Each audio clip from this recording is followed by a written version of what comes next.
sa pagpapatuloy po ng usapin sa mga aksyon at programa ng NAPSI at ng mga departamento at sangay ng pamahalaan laban sa kahirapan. Alamin po natin ang mga hakbang na ginagawa ng NAPSI at Mindanao Development Authority para masugpo ang kahirapan sa Mindanao. Tututukan natin ang convergence o ang pagsasama-sama ng mga programa at stakeholders sa patuloy ng pagpapaunlad ng mga komunidad at pamayanan. Dito pa rin sa National Anti-Poverty Commission, Aksyon Laban sa Kahirapan.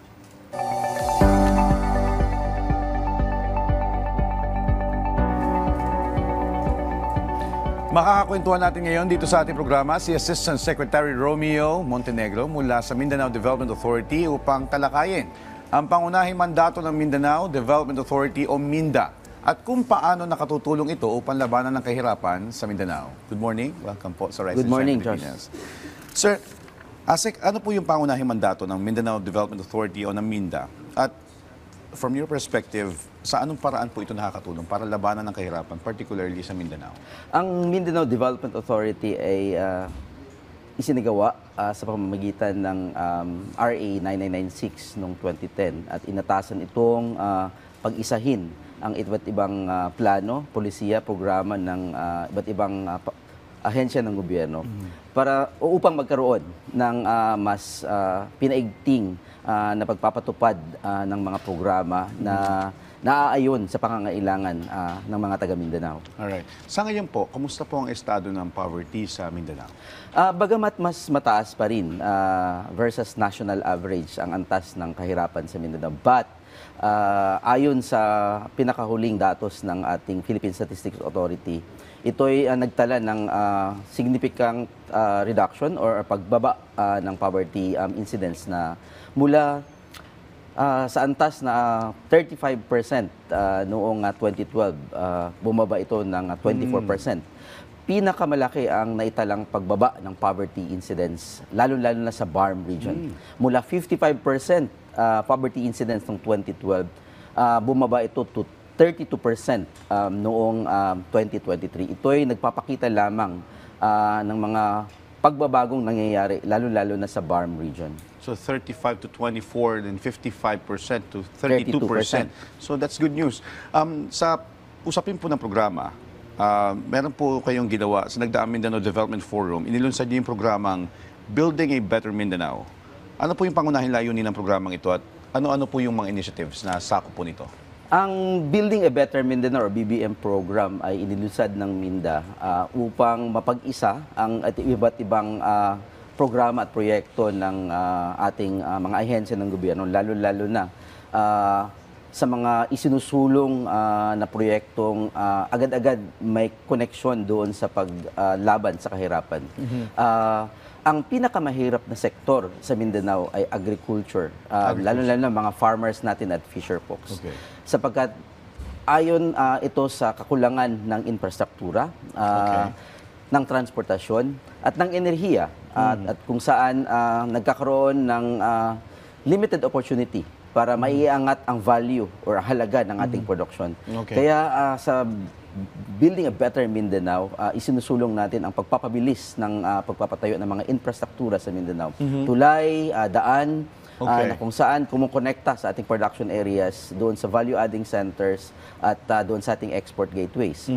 Isinusulong din natin sa Building a Better Mindanao ang resiliency sapagkat mga nakaraang dekada ang tawag namin sa Mindanao typhoon-free. Pero ito'y hindi na Ngayon, iba na. hindi na ang nakikita nating pangyayari. Kaya ang Mindanao ay sinusulong na rin ang resiliency. Isa din dito sa isinusulong natin ang malinis na enerhiya. Kaya tinatarget ng Mindanao ang pagpapataas ng contribution ng renewable energy na ating source of electricity. So, iilan lang ito sa mga isinusulong natin under the Building a Better Mindanao na tumutugon sa mga pangangailangan, lalo-lalo na sa mga kanayunan na ating tinitingnan na siyang magkakaroon ng oportunidad na maiangat ang kanilang buhay. Isa lang itong agriculture, pero tinututukan niyo din po yung ibang sectors, tama Ibang po? sectors. Lalo-lalo na sa pakikipagtulungan ng ating pribadong sektor. Isa sa nakita namin batay sa pagsusuri na naging kontribusyon ng pag-improve ng ating poverty reduction sa Mindanao, sa pagbaba ng antas ng kahirapan, ay ang umaangat na confidence ng private sector, ang pamumuhunan ng ating pribadong sektor sa iba't ibang sangay ng pagninegosyo. More investors po. And we heard na meron po kayong ginawang the 21st Board of Directors meeting sa Minda. Ano po yung mga mahalagang usapin o yung mga tinalakay nyo dito na tumutugon sa pangangailangan ng mga batayan sektor sa Mindanao? Tinalakay kamakailan ng mga miyembro ng Mindanao Board of Directors or Mindanao Development Board of Directors na kinasasakupan ng mga Regional Development Council chairpersons sa Mindanao. Kasali na rin dito yung Chief Minister ng Bangsamoro Region. Tinalakay ang mga prioridad na kailangang paigtingin ng iba't ibang ahensya sa Mindanao. Of course, kalakip na rito yung pagsusulong natin ng infrastruktura sa agriculture. Sinisigurado nito na konektado lahat ng proyekto doon sa pangangailangan ng mga komunidad. Ang pangangailangan din sa Mindanao ay patubig para sa ating mga kanayunan sa pag-improve ng ating agriculture. At tinitingnan din ang pagsulong ng digital connectivity para maipaabot pa ang ating mga kanayunan at iba't ibang lugar sa Mindanao sa mga oportunidad na binibigay ng digital connectivity. Para makasabay na rin sa ibang rehiyon sa digitalization na mandato rin ni Pangulong Marcos Jr. Pero kumusta po yung update sa sinasabi niyo pong infrastructure projects? Is it ongoing or kailan po magsisimula? Tuloy-tuloy naman ito. Ang antas ng pagpapatupad ng iba't ibang proyekto ng DPWH, lalo-lalo na yung mga tulay at daan. Ang proyekto din ng Department of Transportation and Communications, lalo-lalo na sa mga ports at airports sa Mindanao. Ito ay nakapaloob sa monitoring ng Mindanao Development Authority. At in fact, inilunsad din namin yung tinatawag na Mindanao Project Development Tracker, na kung saan kahit sino gusto makita ano ang ginagawa sa saang lugar, ano ang update sa proyektong ito, pwedeng makita ang status nito doon sa aming ipinatupad at inilunsad Mindanao Development Tracker. At least now may transparency na. Now, going back with the programs po, ano-ano po mga programa specifically ang nakatakdang ng pagtuunan ng pansin ng Minda para mas mapaunlad pa yung mga komunidad sa Mindanao? Sa mga darating na taon, especially under this administration, tinututukan natin ang pagbuo talaga ng mas pinaigting na Mindanao Resiliency. Isa nito ay sinusulong namin ang pagtatag or pagbuo ng Mindanao Disaster Resiliency and Resource Center.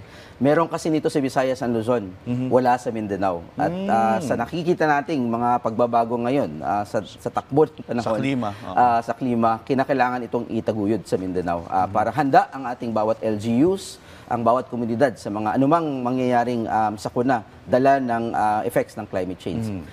Of course, tinitingnan din natin na maipabilis pa ang mga programa lalo-lalo na sa agriculture value chain. Pang-apat po sa buong mundo ang Mindanao sa export ng ating Cavendish banana. Pang-apat sa buong mundo ang Mindanao sa pag-export ng ating canned pineapples.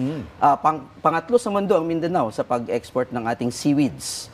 Pangwalo sa rubber at saka pangwalo sa tuna at iba pa. 8 sa 10 prime agricultural commodity export ng Pilipinas galing sa Mindanao. Kaya tutok tayo na sa pakikipagtulungan with the Department of Agriculture o Kagawan ng Agrikultura at Pagsasaka na ito ay maipatupad iba't ibang programa na na kumikonekta doon sa inaasahan nating acceleration and improvement ng ating production at value adding sa iba't ibang lugar sa Mindanao, lalo-lalo na sa BARM. Sigurado malaking tulong yan sa ekonomiya ng bansa kasi nga majority of the productions, agriculture, yung mga nabanggit niyo po ay mula dyan sa Mindanao. Correct. At nabanggit makailang beses ng ating Pangulo na ang kaunlaran ng Mindanao ay kaunlaran ng Pilipinas. Yun.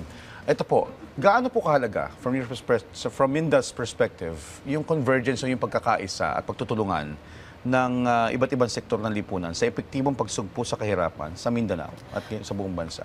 Mas malawak, mas mabilis, mas malaki ang maaasahan nating ma-accomplish or magawa kung tayo ay nagkakaisa.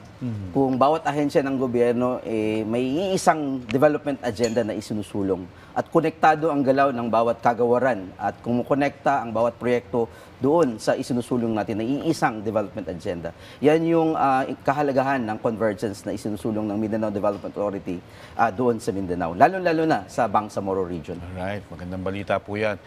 Maraming salamat po sa pagbabahagi sa amin ng inyong mga programa. Assistant Secretary Romeo Montenegro. Muli po, napakakapanayan po natin si Assistant Secretary Romeo Montenegro mula sa Mindanao Development Authority. Kaya naman, sabayan niyo po ako at sama-sama tayong umaksyon laban sa kahirapan.